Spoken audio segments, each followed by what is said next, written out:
د عامه روغتیا سرپرست وزیر کونړ ولایت ته د خپل سفر په ترڅ کې د دې ولایت روغتیايي کمپلیکس چې د جمهوریت پر مهال یې نږدې 90 سلنه د رغونې چارې بشپړې شوې وې لیدنه وکړه. د عامه روغتیا سرپرست وزیر وایي د روغتیا وزارت د نیمګړو پروژو د پایل په اړه د اسلامي امارت مشرتابه ته وړاندیزونه کړي او ډیر ژر به د کونړ په ګډون په ټولو ولایتونو کې بیا ځلې دغه کارونه پیل شي.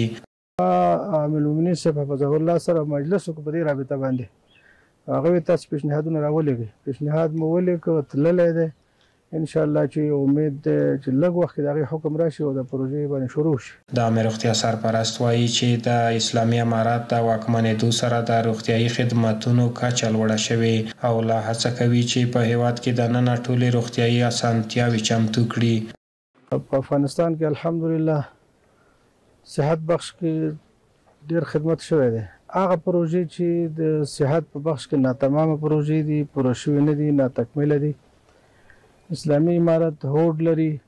چې دغه پروژې پوره کړي، تمامې کړي. موجوده د تعمیر هغه جوړښت چې دی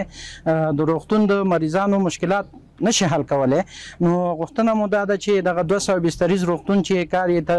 چارې تقریبا تکمیل دي په هغې باندې کار وشي او هغه تکمیل شي، نو انشاءالله د هغې سره به د ناروغانو د ګڼې ګوڼې مشکل یو څه اندازه پورې حل شي. دا یادونې وړ ده چې په دې وروستیو کې د کونړ ولایت د مرکز اسداباد سربیره په ولسوالیو کې هم روغتیايي خدمتونه وړاندې کیږي، خو په ټوله کې د کونړ د ولس غوښتنه دا ده ترڅو دغه کمپلیکس ورغول شي چې د کونړ او نورستان خلکو ته د درملنې په برخه کې ورپېښې ستونزې ورسره حل شي.